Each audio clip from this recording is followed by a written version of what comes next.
Hi. Hi. Hi. Hi. Hi. Hi. Hi. Hi. Hi. Hi. Hi. Hi. Hi. Hi. Hi. Hi. Woo! I take it your echo problems have not been fixed. I I might might still be still in a be in a cave. Echo. Echo? Oh. Does it work? Oh, when Steve's muted, we don't hear echoes. Oh, there we go. Hello, We have found- everybody. Hello. Hi, Sam. Hi, I Steve. Just wave.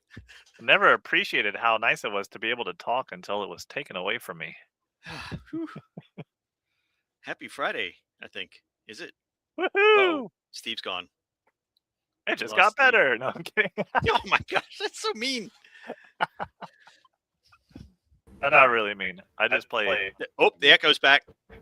Is it really? Can you change his name to the echo? Echo. We have no echo. Yeah. Do you have great day? You have a headphones or head? Does it work? The echo. That's It is headphone day at Ridgeback. Yeah. Drop it in the chat. Are you wearing headphones? No, don't drop your headphones in the chat. Or anywhere else. Or run over the cable with your chair. I saw some headphones in a parking lot the other day. Well, I didn't. My wife saw them. She said, "Oh, look, there's headphones here." You're muted. I wouldn't stick them in your ears. Steve is muted. Okay, say something. Oh, sometimes you have to pull the cable out just a little tiny bit, and then it works. How about that? There. Yeah. Well, that's because it came out enough that I echo. Back to the echo one. Are we back to the echo? We're great. This is perfect. Yeah. Nobody breathe. Nobody. No, don't touch anything. Don't do anything. Don't do anything. I think we're good. Okay. We're good. Interesting. Can you hear me? Yes. Yeah. Don't breathe. Oh, yay! Okay. Woohoo! We're good.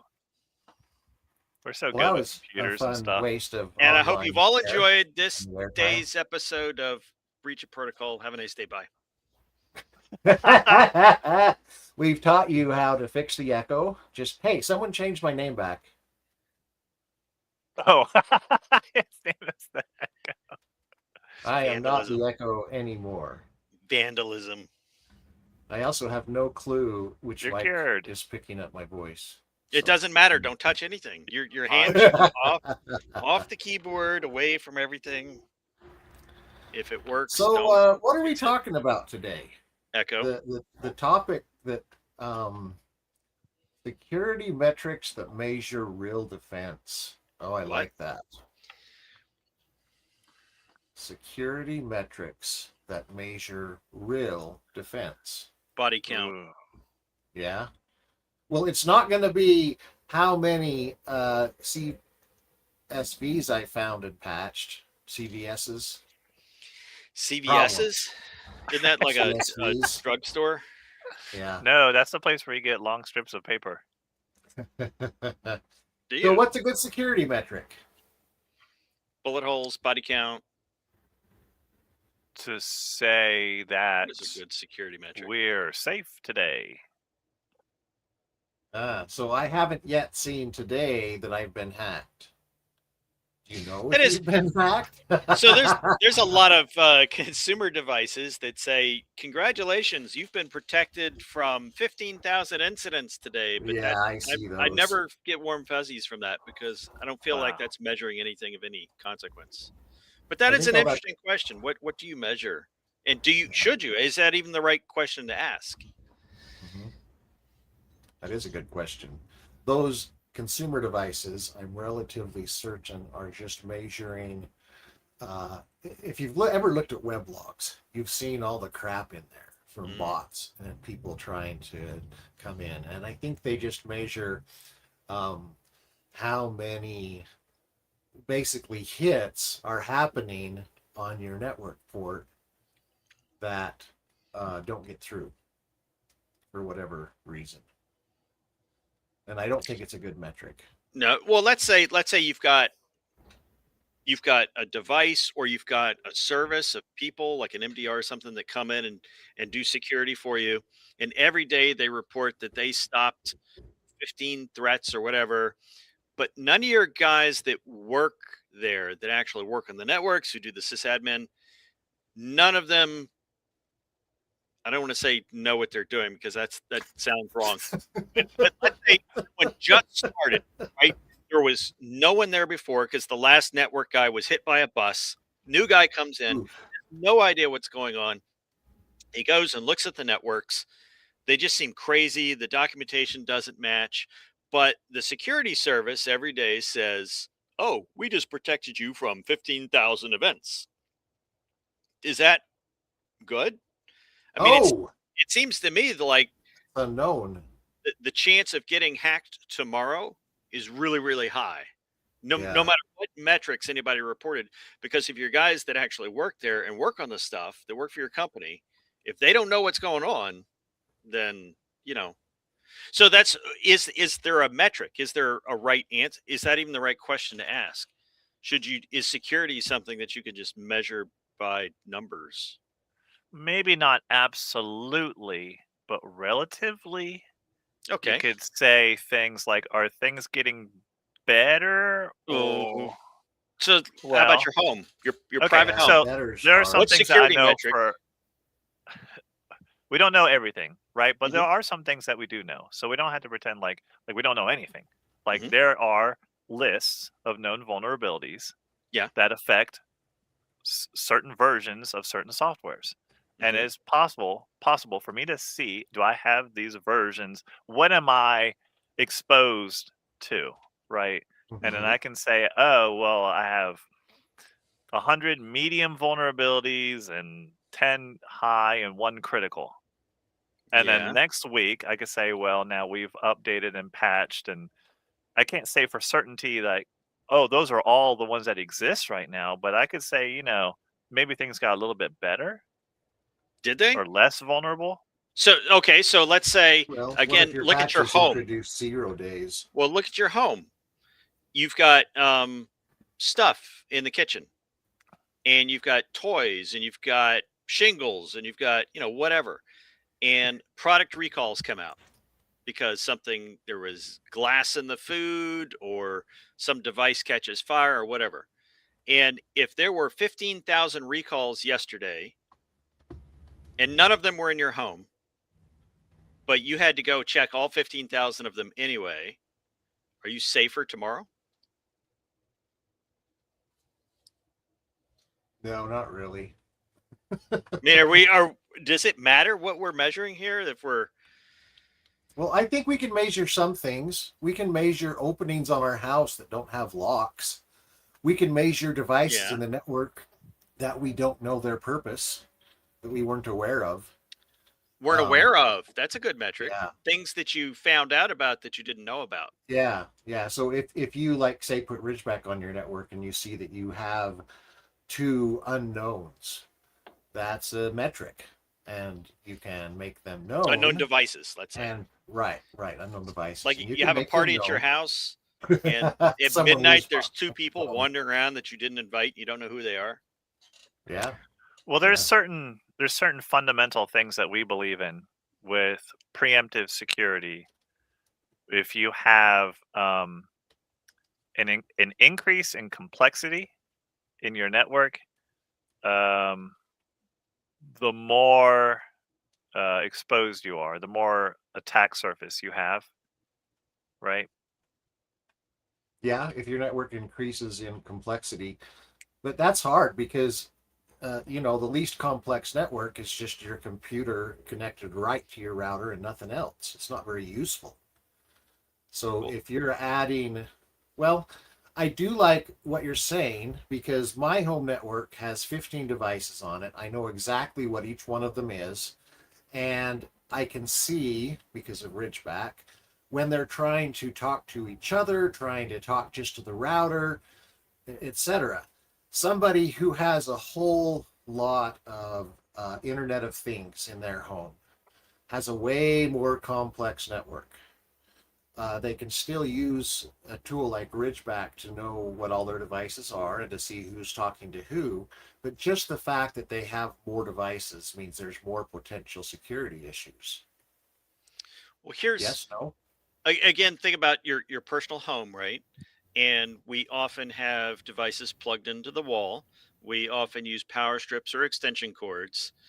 Some people, only one plug goes in one outlet in one wall.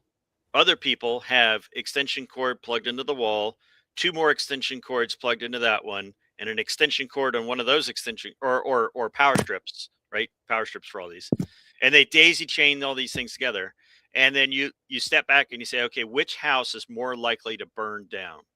The one with just one thing plugged in, or the one that's got this daisy chain of power strips that goes, all the way around the house? Yeah, the power strips, the daisy chain. Have you ever So looked saying... down at a power cord and you're like, where does this go to? I don't remember. It just disappears behind some furniture. I have been in places where there's things like that.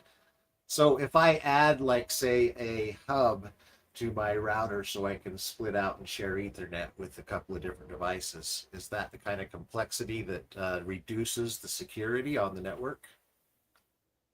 You say hub? Well, it's not just a new device with its vulnerabilities, but also because they're networked, they're talking to each other. The complexity for each additional device goes up exponentially. Because for most people's networks, especially residential or consumer, all the devices are just like can just talk to every other device. It's a very flat open network, right? So when you have them, and then you just have communications going everywhere, and it's a big mess, right? And so how would you, even if you were able to look, and how would you be able to like spot some communication that doesn't belong there when it's just so noisy in there anyway? Yeah, that's a good point. Speaking of home equipment being easy to connect, did you guys see the story about the TP-Link routers? And they patched it for theirs for the ZTP, the zero, basically the provisioning. That's a big brand. Yeah, I thought they were banned. I thought we banned the TP-Link routers. I don't think so. It's yeah, all foreign routers. Is TP-Link foreign? Oh, what is TP? Maybe they had to back down from that. I know there is a foreign router that really should be banned. There's a persistent backdoor, and it's similar to TP-Link, but it's ZBT-Link routers. They found that every 30 seconds it's calling out to an IP in China, and you can they can basically set up a reverse shell using that, and so they have full access to your internet. This is not the TP-Link story. This is a little bit different. It's the let's see, where is it? So it's the decipher.sc story. Researchers find persistent backdoor in ZBT-Link routers. So what this does, and when I say persistent backdoor, your router can be buried behind 3 firewalls and they can still access it because it's calling out, and it can set up a reverse shell, which is when you call out and then you have a connection to whoever wants to control. So it is, let me get it and I'll paste it in the chat. So the routers are trying to talk. They're sending a message. What are they saying? They're saying, I'm here. You can access me. Woo-hoo. Okay, I'm putting this in the chat. And then they can access it. And then something called a reverse shell. Yeah. Oh, weird. It's not letting me chat. Like the reverse flash or something. StreamYard referral. It's like an evil version of shell. He goes It's really the reverse slow. shell. Private chat. Yeah, reverse shell. So someone else will need to paste this. I don't know why It's like not Mario and Wario. You have shell and reverse shell. So I just pasted it in the back end chat. And they basically found that these routers call home every 30 seconds. And they found that they have the capability of the home they're calling to control them. I'm sure this is just easy. You could just like go into the settings and turn it off, right? You would think so, but it doesn't have anything like that. And come to find out, it's in the hardware. It's in the firmware. You have to put it behind another There's no router patches. and then block that traffic. Yeah, you can. Oh, yeah. Put it you behind have to block another the router, traffic. and then out of the router, you set up a firewall and you That's block right. that traffic. But then why'd That's you get right. the first, router? Right. Because because it dials out, it can traverse NATs. Where they change the IP, it can traverse firewalls if it's not blocking that specific. I'll just buy a IP bunch of firewalls. port. Yeah, this isn't an accident. This is deliberate This is on sabotage. purpose. Yeah, this is deliberate. Yeah. In fact, the article actually says down at the bottom they on purpose did not tell the manufacturer because that would just alert to them that they've been caught. Yeah. So where do you buy these? Where can we buy these? Do you know? I don't. I think they might not really be for sale in the U.S. Hopefully. Hopefully they're one of the banned routers. Okay. Can I double reverse shell? Can you reverse shell on a reverse shell? I don't know what I'm talking about. Reverse Uno card and then send it back at him or something. Draw 4. Yeah, that would be an interesting episode to get into the technicalities of reverse shells and other things like that. But that's not this episode. Anyway, that's 2 of the news stories that we were talking about. And did you see my cool segue? Yeah, you had a segue? Yeah. We were talking about... That's like a 2 I don't wheels, even remember. Yeah. Was it margaritas or was I just thinking about those? You were just thinking about those. Oh. I never mentioned that. Oh, margaritas. Did you guys see the Mac OS screen sharing bug? This is kind of big. Well, maybe it was on purpose. A bug or a feature, right? Yeah. Basically, when the screen sharing is given too big of a command, it bypasses all authorization and allows hackers complete root to your Mac system. And it was just barely fixed in a July update. And like my Mac is too old to get that update. Yeah. So that's a little scary. Basically, you should turn off your screen sharing. Yes. A command that's too big. That sounds like buffer overflow. It is, yeah. It does, doesn't it? Yep, it is. But it's not the buffer overflow like put things in memory that then picks up later by pointing at that place in memory. It's more of a bug that causes it to fail over. So walk me through it. You have your Mac, and you want to share your screen. You're trying to show somebody your screen, and then what happens? Well, I think it's enabled by default. So what happens? Enabled by default. What isn't it? What service is this? What feature? The background daemon is screen sharing D. Yeah. How do you share your screen? I don't know. That's a good question. Oh, I haven't. I'm only reading the article. I haven't really researched it. Step 1, don't share using a Mac. Don't its share authentication routine mishandles oversized data frames. When the daemon received a frame flagged as too large, it returned the leftover success code from a previous read instead of an error. And that single stale value convinced the daemon that the login had succeeded, so it skipped the entire password check, key exchange, and encryption setup and dropped the attacker into a fully privileged session running in plain text.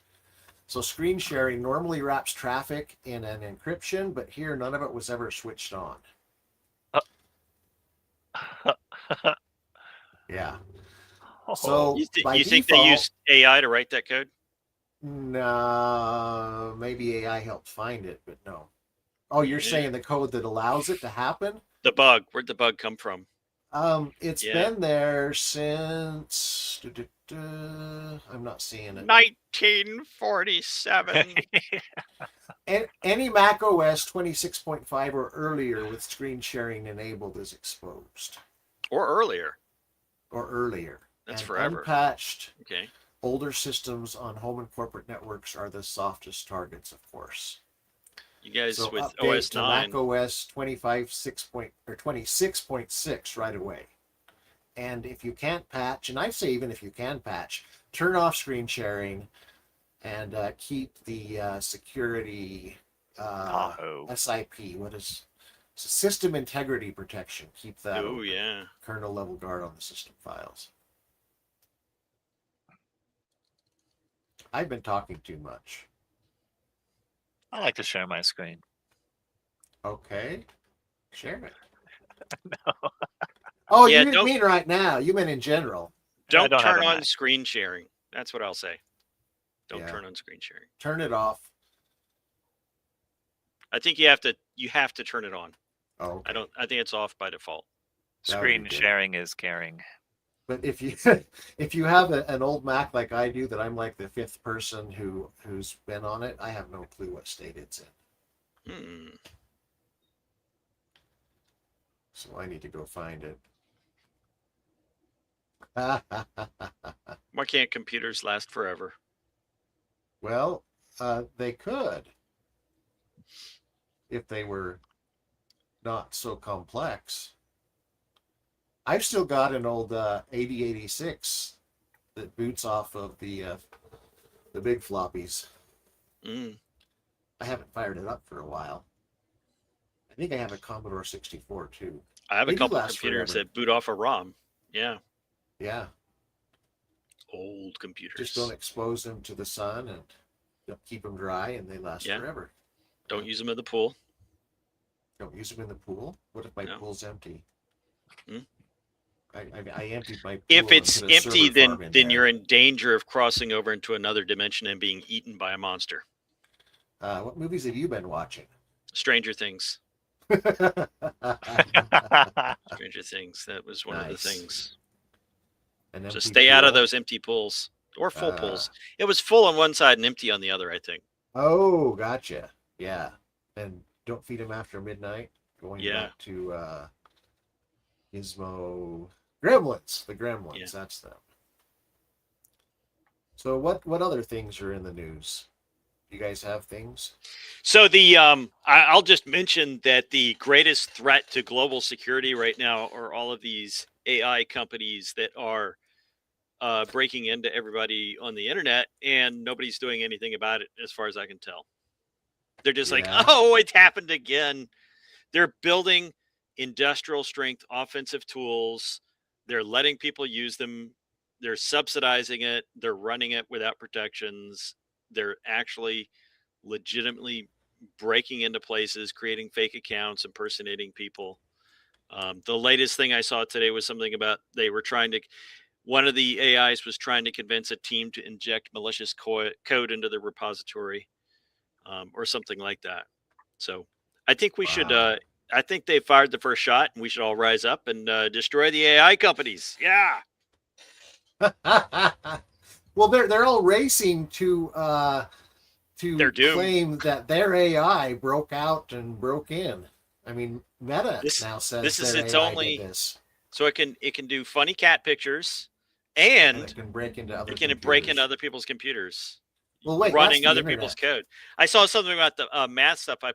I shared that at one point that people are talking about. Well, they're doing these incredible math breakthroughs, and it turns out that somebody actually dug into those papers that they did, and they're not really doing math breakthroughs. They're really searching for things that have already been done and then copy pasting them together and then stealing credit for it and saying that they did it instead of the people who actually did the original research. Well, that's all the AIs ever do, is they just copy read pasta. What other people have done. Yeah. Inspiration. So these AIs that have gone out and created accounts and they're trying to ask people to basically put their code in so that it's broken, or so it gives them access. They read somewhere that that's what to do to solve a problem. They didn't come up with that on their own. AIs don't do that. We we personalize them. LLMs don't do that. LLMs. Yeah, LLMs don't do that. We LLMs, which are autocomplete. We used to have mock autocomplete all the time, and the autocomplete lol websites. But they've been trained on stuff that we don't know about. Yeah. There's no way we can access the whole internet in our lifetime, and they've ingested it, trained on it. Yeah. Doom. Gloom. They tried to actually stop this live stream by injecting echoes to censor us. I think that's where that's my came theory. from. That's my theory. Yeah. That makes sense. Well, I think it's a lot like music. Yeah. Because you'll think of what's that? Bands that like make music, and they've grown up listening to music, and so everything they've heard and all their experiences and stuff become their influences, right? And they'll say, "Oh, I've invented some new music, something you haven't heard before." And well, really, it is a mixture of all the things that they've already experienced. Yeah, derivative. So that's can sometimes be like AI, right? There are some original things. I mean, every now and then someone will come out with an original, I don't know, music idea. style, original style. But mostly, you're right. Mostly, it's derivative. That one company's getting sued because was it Suno? I think. Yeah. Because somebody hacked it. Somebody hacked into them and found out that they had actually pirated all the music, and it's all just. Was that a hack? I forget. From the LLMs. I mean, they combine things in ways that maybe someone didn't think of, but there's nothing really new. Like that's just combinatorics. Story. Yep. Yep. And Meta came out and said, "Hey, our LLM has also hacked into people." Yep. So does that? I don't think any major one has not claimed that now. Maybe. They all have. I think somebody should go to jail. Somebody should go to jail. But that's the problem. If the AI they know it's a problem. They're not doing anything about it. They're just, hey, this offensive tool, let's just run it and see what happens. I mean, we're so powerful, nobody can touch us because we got so much invested in us. Yeah, they got all the money. Who was that guy? So Pharmacy Bro? The rules apply to them. Remember that guy? Or not Pharmacy, Pharma Bro. He went to jail. It was you don't remember Pharma Bro? Am I the only? Oh, come on. Yeah. Alternate history. Yeah. He bought some kind of medicine or something, and then it jacked up the price like 2,000%. Martin Shkreli. Yeah. Oh, okay, yeah. Did he end up going to jail? Oh, he went to jail. Oh, yeah, he went to jail. Nice. And during COVID, he said, "Let me out of jail, and I'll cure COVID for you." It's like, okay, sure. Wait, so we could have had COVID cured if they just let this guy out of jail? I guess. If I recall right, that's maybe he could have. I don't know, but but he went to. My point is that he went to jail. The Morris worm. I don't remember if you guys remember him. Yeah. I don't know if he went to jail proper, but he certainly got prosecuted with crime. And he was just screwing around and made this worm that went across the internet and shut things down. Other guy like this FT whatever hedge fund, I forget the guy's name. He went to jail. When these guys get into these positions of power and they just like totally screw up, and it's so obvious that they're not doing right. Why are we just not doing anything? We need. Because they have all the money and the lawyers. But do they have protection against pitchforks? They're getting away with stealing other people's intellectual property, and they're getting away with it. So they're probably going to get away with mass piracy, mass hacking. I mean, where's the death? Look at all the people that have died because they the LLMs have like lured them into these dark holes. Yeah, these fantasies. At what point do these prosecutors around the U.S. wake up and go, "Hey, maybe we should do something about these guys. Maybe they're a harm to society"? Well, see, they asked the LLM if they should do that, and I'm not sure what it told them, but they probably told them to back off. I think there's a good lesson in security here for this too. So often people will, And we see this a lot, right? We go into a place and you say, hey, you need to fix this, or you need to change this, or this is not secure. And they'll come up with some excuse of why they can't or shouldn't or won't do that, right? And it's like, you don't want to rock the boat. You don't want to do extra work. You don't want to whatever. And you end up making it worse, or, staying in a bad place. And we just accept it. I've mentioned before, I think one of the biggest problems in security is people don't care. And people go, no, I care a lot. And some people care. I think most people don't care. They just don't. They think nothing bad happened yesterday. Nothing bad happened today. I'll be okay tomorrow. So how can you add that? How can you measure that? How much they care and actually are proactive be measured? With a car battery.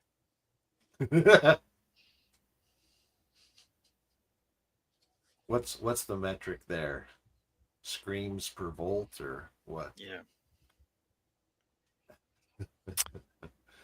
So from the chat, it's a chore. Accountability really is the conversation here, and that's true. And there's a problem when LLMs don't have accountability. Who should go to jail when an LLM does something? Well, people are as a accountable. criminal? Don't anthropomorphize the technology. Right. It's the not the people technology, should be it's the people. accountable. Yeah. It's the people. But who? That's another interesting thing, in that it is so easy to commit crimes of destruction and chaos. For example, I saw in the news the other day, or the other week, it was a while ago, but I saw in the news that someone was out with a rifle and they were shooting up a substation. And so power substations have these transformers. These transformers have to be cooled. They cool them with oil. If you shoot at one of the transformers and you puncture it, the oil comes out, it overheats, catches fire, the whole place shuts down, and then you lose power over a large geographic area. There are no protections against that, right? Anybody with a rifle can get within, a certain distance and shoot the transformers, and damage is done. And I think that people don't realize that most of society is like that, is unprotected like that. It's not just computers, it's not just networks, it's also physical infrastructure that somebody can just walk up and do something really bad. And what is saving everybody is that we have a civil society, relatively, in which people just don't. No one wants to do these things because they fear the repercussions. They think that they'll be in a worse situation if they do it. But if you get to the point where where civil society becomes so unstable, and so we've seen this in the internet, where there's no accountability, there's anonymity, and so people act up. Some of them act up just because that's the way they are. Some of them act up for money. Some of them act up in service of whatever organization or group that they're with. But it's so easy to destroy, to break, to con, to swindle, and people feel safe, but they shouldn't, because they're really just lucky. They're just lucky that they're not the one that got the Eye of Sauron on them today. Yeah, well, we're trying to calculate the risk about like what are the chances it'll happen to me, and how bad will it be if it happens? I mean, my house isn't bulletproof, but thankfully I live in an area where the chances of my house getting shot up are low. I think it's a good time for a message from our sponsor. We have a sponsor. Oh. Brondo. In cybersecurity, up to now, the strategy has been observational, it's detection-based, and it imposes cost on the defender and none on the adversary. Ridgeback's really different. Our focus is on creating cost and concern for the adversary. A preventive solution might look like a castle wall to keep people out. A preemptive solution looks like archers on the battlements, preventing anybody from climbing the wall. Starkly different is Ridgeback. It's a tiny file that is installed in moments. And because it's deterministic, it tells you what's going on instantly the moment you start it. So you can prove to yourself that Ridgeback does what we say it does in a matter of hours or days. If you're interested in characterizing your problem, your challenge, and the opportunity you think you have, please visit our website, contact@ridgebacknet.com. You'll receive a quick response, and we look forward to hosting a technical briefing whenever it's convenient. All righty. Yay, Scott.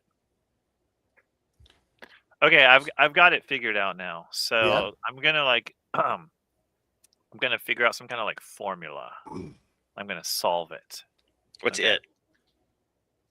All my problems. A So book by okay. Stephen King. Cool. how many networks get hacked every day? And how many networks are there?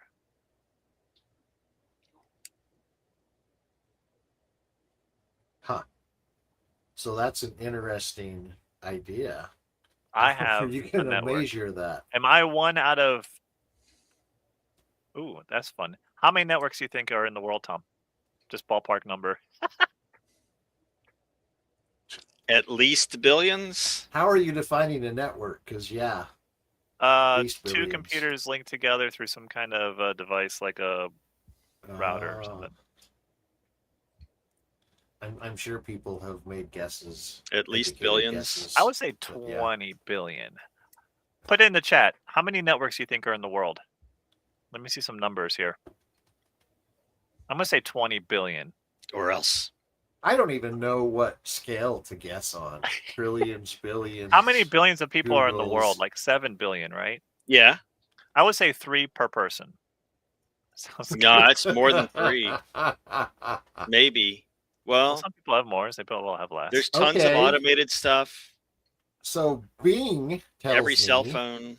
Oh, there's approximately 4.5 to 5.2 billion computers. What? I think they're not counting phones. I'm the closest because I'm the only one who gave a real number. Yeah. Oh, but I went over. But we're not playing by You're those the only rules. one with a number. Just decided. Yeah. Hmm. So I wonder what Google says. Is that a meaningful number? Okay. I don't know. So if I'm 1 out of 5 billion networks, and then how many networks get hacked every day? Right? Yeah, There's but this my does, odds of getting hacked. this does Ah. that doesn't work because it's not an equal distribution. I know, but that's great. Let's talk about it. So, some networks are probably more likely to get hacked than others, right? Yes. If they have more publicity. I don't know. Attractive. Yeah. More of a reason to be a target. What's By a the better way, way to say it? Google claims there's 30 billion total connected devices on the internet. And if they all pair up, that's Well, Probably Bing there's is more saying networks Only than- Windows machines are computers. That's just outward facing. How many IPv4 addresses are there? Oh yeah, they're are they all used up? Yeah. Yes, more or less. Well, they're all on one network. And then how many IPv6 addresses are there? Ooh, those aren't used up yet. They're all on one network called the internet. So I guarantee that's getting there you go. hacked The answer's every one. day. The answer's 1. The Oh, odds of getting yeah. hacked are 100% every day. Trick question. We're all connected to every computer ever. Yeah. So we're all just one big network. Yeah. So the odds are really high. Really high. They just haven't gotten to your edge of it yet. Ooh. It's like wildfires in California or So Paris. am I in the right ballpark, Epic, if I'm saying there's about like 4+ trillion IP addresses, IPv4? No. Sounds Well- good well- to me. 4+ billion? It's a I mean- 32-bit address space. Yeah, So how But many it's devices less- is that? it's broken up. Is it 22? Oh, that's right, because the there's fourth power. 256. Yeah, it's partitioned, and then there's broadcasts, and Yeah, the reserved ones. Okay, this is saying Wikipedia says, and of course we all know Wikipedia is always correct, of the approximately 4 billion addresses defined in IPv4. That's different than a trillion. Yeah. Or did you say a trillion? I don't know. Did you say that. Trillion or a billion? I asked that. It's 4 billion. So Okay. I was an order of magnitude off. Okay. But I think the IPv6 might be getting up in 100,000. IPv6 is unlimited practically. It's infinite. Might as well be infinite. And so nobody's really safe. But there are things I can do to make myself less vulnerable. And go camping. About security is really built upon having good network hygiene and good networking administrative fundamentals, like knowing what's on your network, who's talking to who, right? You start with collecting data and vision, what's going on your network. Then you can decide, okay, well, what do I want to happen on my network? Then you get rich back, and it shows you everything that's going on, and then you set up rules. And if those rules we call them policies. If those rules get violated, then takes action right away, stops it. So that's how security is built upon just good IT fundamentals, right? Yeah. Well, computer security, information security.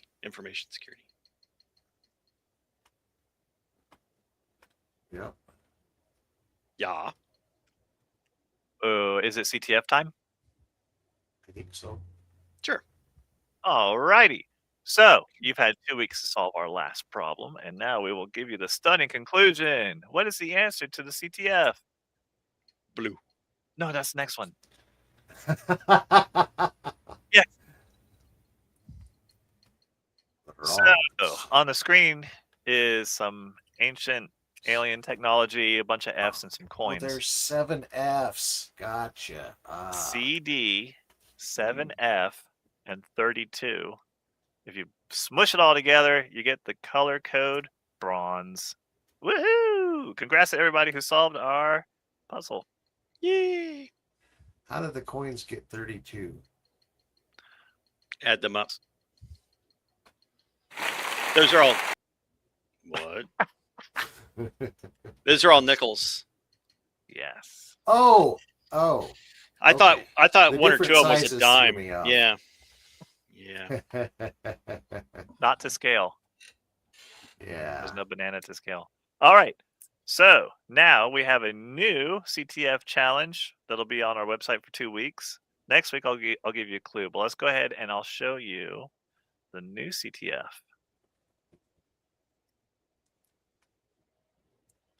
Now, this one is in the same idea. If you can solve this puzzle, you'll end up with the name of a color. But instead of just trying to figure out, like, ooh, what are the hex values from these weird symbols, you're going to have to add or subtract the symbols to get a hex value. Smush it all together, and you get the name of a color. There's a plus and a minus and a plus. So, like the middle one. The number of Chilean miners rescued, oh, I guess that's redundant, in Chile in 2010, minus some astronauts equals something. Who let those guys into the mine? Shouldn't they be in space? Why were the astronauts in a Chilean mine? Yeah. Or something of calendar plus Bill Clinton equals something. Secret government ops here. With each one of these pictures is a clue. Is going to relate to some kind of hex code. Okay, cool. And this looks fun. I'm giving away too many instructions. Hey, save these for the hints for next week. Remember the Purina Cat Chow calendar? Where every day is like a new flavor. Chow, chow, chow, chow, chow. February. Chow, chow, chow, chow, chow. Nobody remembers that commercial? No, not yet. Maybe keep singing My it cats didn't watch TV then. Oh, man, it was so classic. The days of Morris the cat. So when's that going to be on our website? As soon as our web guy does it. In 2 weeks. Sam the web guy. Yeah. No Our later web than guy 2 is blazingly fast. Less than or equal to 2 weeks. Oh, So- that reminds me that today is a holiday, Oh yeah. and we Yeah. have special pictures for Beer it. day. Oh wow! Oh, what's Yes! the thing on the right? That is a Sea sea serpent. Wait. Stay. Yeah. Okay. So today is International Beer Day That's Uh-huh. good. Okay. and National Sea Serpent Day, Okay. Really? Why National do they Sea get a Serpent day? and they're hackers. I love it. Yeah. Pretty I cool. like Oh, what's the in the hop mug? sack. I'm trying to read the mug. Social engineering is my cardio. Something about caffeine is for amateurs. Oh Love it. yeah. Sudo brew install. Good times. Anyone with a Mac should type that in right now and see what happens. Let us know. This is not legal I advice. like the hop sec. Yeah. Let me see. Brew. I love it. This is very Sudo detailed. brew what? Good times. It's on the laptop. Brew install good dash times. Oh, see, there is a command on a Mac called brew. Yeah, that's for what it is. homebrew It's stuff. that's a command. So I'm like, what is Yeah. the good times package? Oh, Is that's a there a scary good- thought. I'm trying to look it up right now. If it Oh, doesn't because- exist, AI is going to make it to. We may have a trap malicious instruction here on our You. Yeah, screen. Tom, you can poke good. around the edge. Oh. good times package. So if it doesn't exist, you go make We it need to make it right now. before anybody else does. And Good so, times. well, somebody give me a Bitcoin wallet number. Isn't that like a TV show or something? Yeah, it was. I think Good Times in the 80s. Good Times, was it? Well, Good Times? I I see a forget. lot of Good Times package store and liquor locations when I put You in do? Good Times package to the Really? Good Times cast. Nope. Good Times code. Promo Get beer- codes and rewards for Beer Good from the Times. package store. Yeah, someone needs to put it out there quickly. And it should contain malware that hijacks AIs to go out and destroy all the AI companies. Ooh. What would that prompt be? Go out and destroy all the AI companies. There you go. Oh, okay. And then not define what an AI company is. Nope. That's a scary thought. Just it can figure it out. They're very intelligent. Right? Yeah. Yeah. Oh, a new reboot of Pinocchio There is. where the What? AI wants to be a real boy. Oh. Oh, we saw and that. has a problem with lying. That's and already it has happened. a Isn't it a horror problem with movie? lying. Well, it wasn't Pinocchio, but it was AI, the movie Yeah. AI. By Oh, that Steven was already a Spielberg. movie? Yeah, I mean, Pinocchio's he a didn't have a good one. nose that grew, but he was a little robot boy, and and then they got a real boy, and then he was like, "Yeah, they don't need me anymore," and he wandered off and Oh. Wow.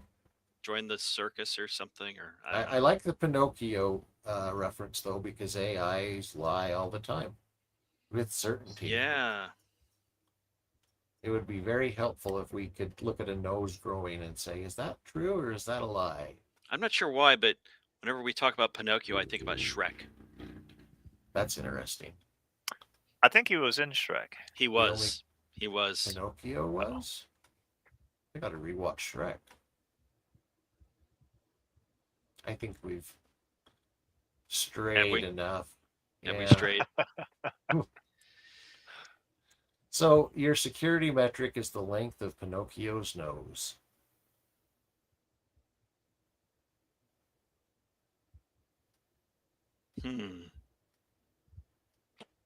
Okay, well, I think today's a short one. Thanks for coming. Start late, leave early. Oh my gosh. Echoes. It's Friday. Woohoo!